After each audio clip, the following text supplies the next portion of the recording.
Desde novembro do ano passado, os Houthis, alinhados e sustentados pelo Irã, que controlam grande parte do Iêmen Ocidental, têm atacado embarcações comerciais e militares ligadas a Israel para mostrar seu apoio aos palestinos.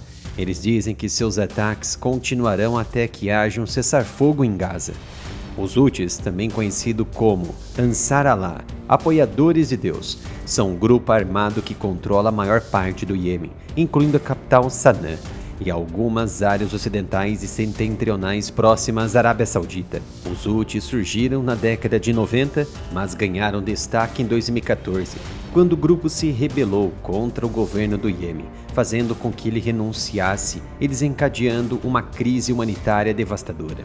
O grupo então passou anos, com apoio do Irã, lutando contra uma coalizão militar liderada pela Arábia Saudita. Os dois lados em guerra também tentaram repetidamente manter negociações de paz. No governo de Donald Trump, os Houthis foram classificados como terroristas, mas quando Joe Biden assumiu a presidência da Casa Branca, retirou os Houthis da designação como terrorista, aumentando a força do grupo na região do Mar Vermelho. Até então, os ataques dos Houthis direcionados contra Israel vinham sendo interceptados pelos Estados Unidos e a coalizão internacional diretamente do Mar Vermelho e no Golfo de Aden, bem como também no Mar Mediterrâneo, mas sem cruzar as fronteiras aéreas israelenses.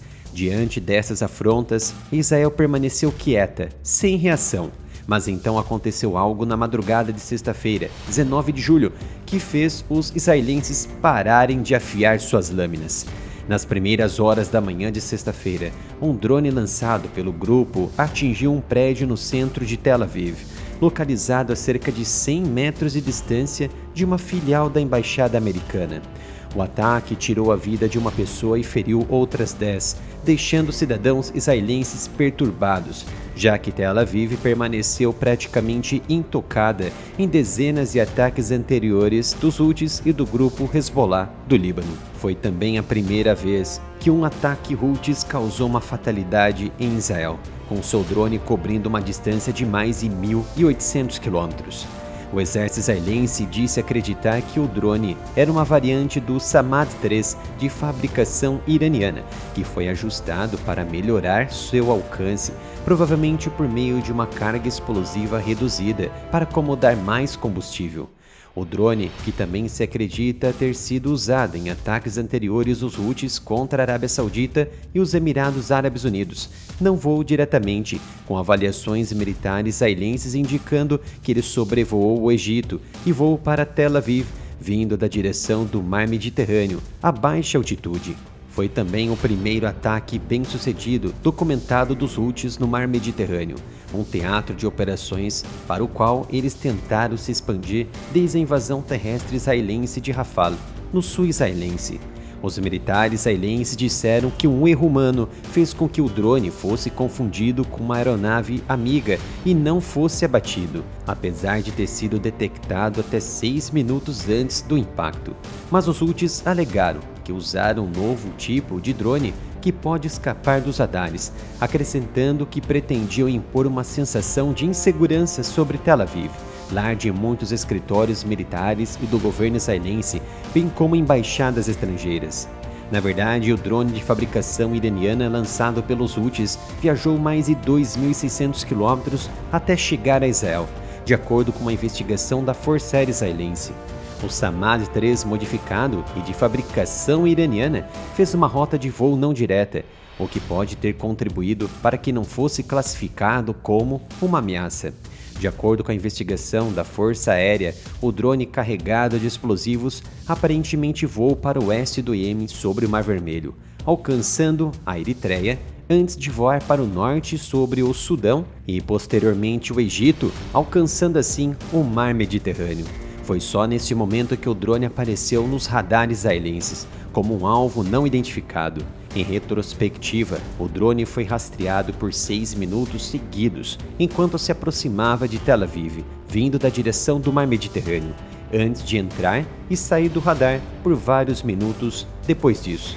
Tudo indica que o drone ficou no ar por cerca de 16 horas, voando a uma velocidade entre 80 e 100 nós, ou 148 a 185 km por hora. Em resposta ao ataque contra Tel Aviv, os militares israelenses reagiram e enviaram caças para bombardear o porto estratégico de Hodeidad, no extremo oeste do país, com o Mar Vermelho.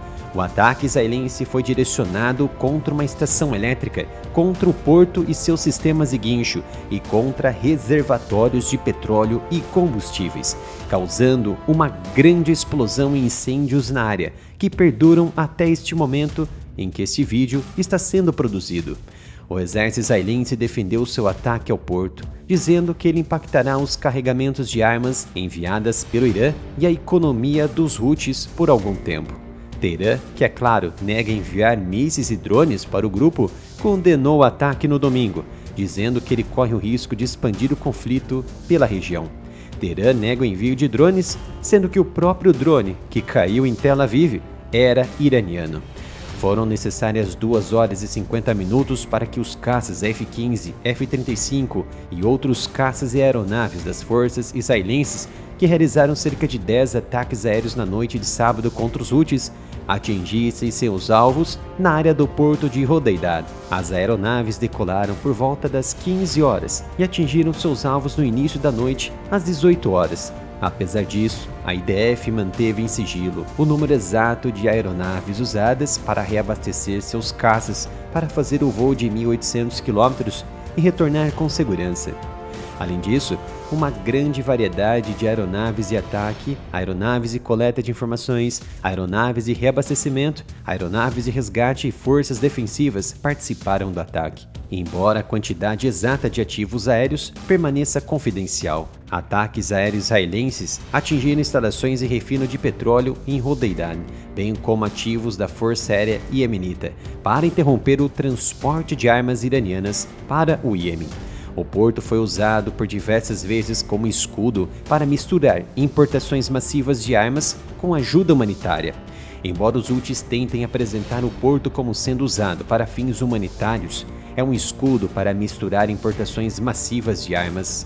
Israel deixou bem claro que havia realizado o ataque sem ajuda dos Estados Unidos, embora tenha notificado Washington com antecedência por causa dos ativos navais e aéreos cobertos pela Marinha Americana.